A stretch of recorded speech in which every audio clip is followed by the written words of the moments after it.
Welcome to જય માનપુણા kitchen. હું ઇલાબી આહિર, આપ સૌને મારા જય દ્વારકાધીશ. તો આજે આપણે બનાવીશું એકદમ સોફ્ટ એવી ઘઉંના લોટની બરફી. આ ઘઉંના લોટની બરફી આપણે ઘરે રહેલી સામગ્રીમાંથી જ તૈયાર કરવાની છે. આ બરફી મારા સાસુ ઘણી વખત બનાવતા. આ રેસીપી હું તેની પાસેથી જ શીખીશ. તમને જો મારી રેસીપીઓ ગમતી હોય તો મારી ચેનલને સબસ્ક્રાઈબ કરી દેજો, વિડીયોને લાઈક કરી દેજો અને વધુમાં વધુ શેર કરજો. તો ચાલો હવે આપણે બનાવેલી સોફ્ટ બરફી. તેના માટે એક સ્ટીલનું બાઉલ લઈ લઈશું અને એક વાટકી ઘઉંનો જાડો લોટ લઈ લઈશું. જે આપણે ભાખરી બનાવી છે તે એક વાટકીનો માપ કાઢ્યો છે. તમારે જે પ્લસ કે માઇનસ બનાવવાનો હોય તે પ્રમાણે તમે લોટ લઈ શકો છો. ત્યારબાદ લઈ લઈશું 1/3 કપ રવો.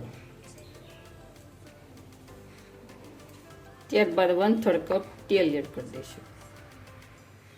તેલ તમે ઘરમાં જે રેગ્યુલર ખાતા હોય તે લઈ શકો છો. મોણનું પ્રમાણ આપણે થોડું વધારે રાખવાનું. આ રીતે આપણે લોટમાં મોણ આપવાનું છે. જુઓ, મુઠ્ઠી વાવશું તો તરત મુઠ્ઠી વળી જાય.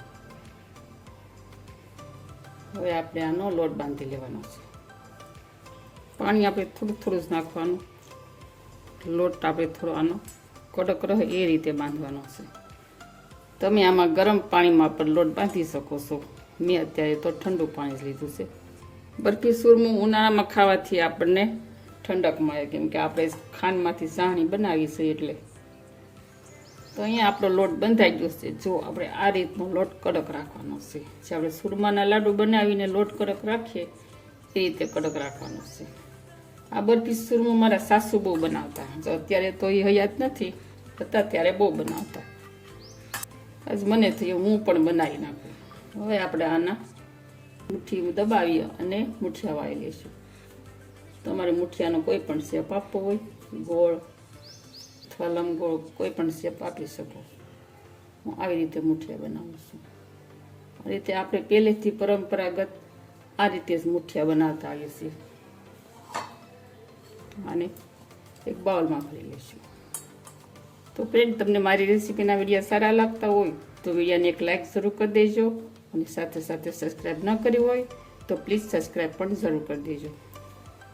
હવે આવી રીતે હું બધા જ મુઠિયા વાળી લઈશ. તો મેં અહીંયા મુઠિયા વાળીને તૈયાર કરી નાખ્યા છે. અને સાઈડમાં તેલ પણ મેકી દીધું છે ગરમ થવા માટે. શેષ લોટ નાખીને ચેક કરી લઈશું તેલ આવી ગયું છે કે નહીં. હજુ તેલ આપણું નથી આવ્યું. તેલ આવે એટલે આપણે જે લોટનો ટુકડો નાખ્યો છે તે ઉપર આવી જાય. જો આપણું તેલ હજુ નથી આવ્યું. હવે આપણું તેલ આવી ગયું છે, ગરમ થઈ ગયું છે તેલ સરસ મજાનું. હવે આપણે એક એક મુઠિયા મેકી અને ફ્રાય કરી લઈશું. તો ગોલ્ડન બ્રાઉન રંગના થાય એ રીતે આપણે ફ્રાય કરવાના છે. આપણા મુઠિયા ફ્રાય થઈ ગયા છે ગોલ્ડન બ્રાઉન રંગના. જુઓ, તમે જોઈ શકો છો. હવે આપણે તેને બહાર કાઢી લઈશું.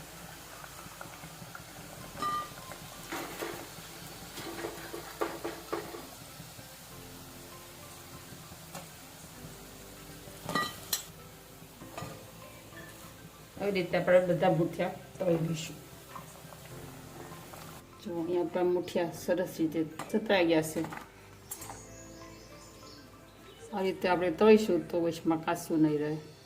જો વાઈટ જેવું રાખશું તો વચમાં મુઠિયું કાચું રહી જશે. હવે આપણે આને ભૂકો કરી અને મિક્સર જારમાં સરસ રીતે ગ્રાઇન્ડ કરી લઈશું.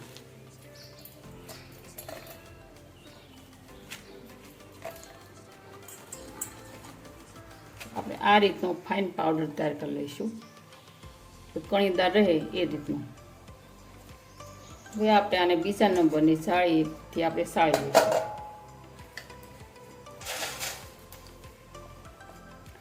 આપણે જાડી કણી કે કઠોળો રહી ગયો હોય તે સાવણીમાં સળાઈ જાય.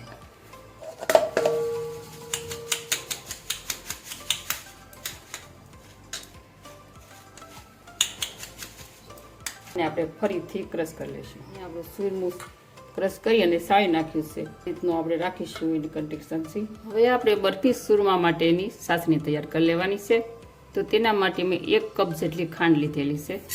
તેને આપણે પેનમાં એડ કરી દઈશું.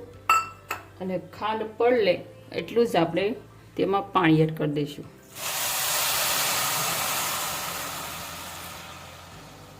હવે આપણે આને એક તારની ચાસણી બનાવી લેવાની છે. આપણે કન્ટિન્યુ ચલાવતા રહીશું એટલે ખાંડ ઓગળવા લાગે. તો અહીંયા આપણી ખાંડ ઓગળવા લાગી છે. હવે આપણે થોડી વાર રહીને ચેક કરી લઈશું. જોઈ શકો છો અહીં એક તાર આપણો પડવા લાગ્યો છે. તો અહીંયા ચાસણી પરફેક્ટ તૈયાર થઈ ગઈ છે. હવે આપણે સુરમો એડ કરી દઈશું. એક સરખું મિક્સ કરી દઈશું ને ત્યારબાદ આપણે મોળો માવો એડ કરી દઈશું.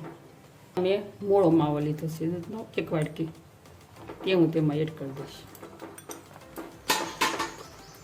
હવે આપણે મિક્સ કરી અને 1 વાટકી કે 1 કપ જેટલું ઘી એડ કરી દઈશું.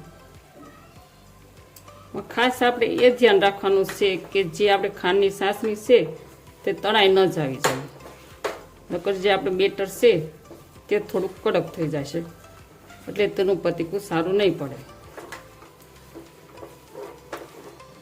સ્વાદ માટે 1 ચમચી એલચી એડ કરી દઈશું.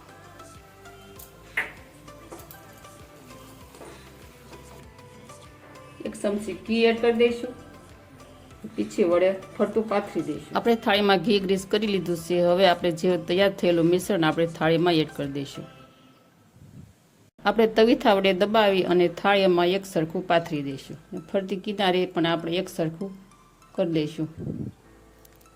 આવી રીતનો વાટકો છે એ તેને ફરતો ફેરવી દઈશું. થોડી કાજુ બદામની કતર ઉપરથી ગાર્નિશિંગ કરી નાખશું.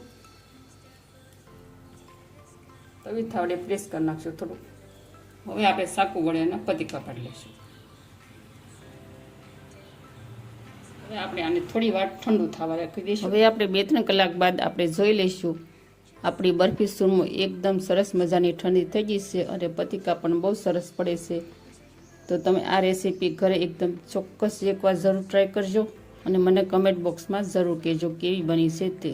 તો આવી જ નવી રેસીપીઓ શીખવા માટે જય મા અન્નપૂર્ણા કિચનને સબસ્ક્રાઈબ કરજો, વિડીયોને લાઈક કરજો, શેર કરજો. ફરી મળીશું નેક્સ્ટ વિડીયોમાં. Thank you. જય દ્વારકાધીશ, જય સિયારામ.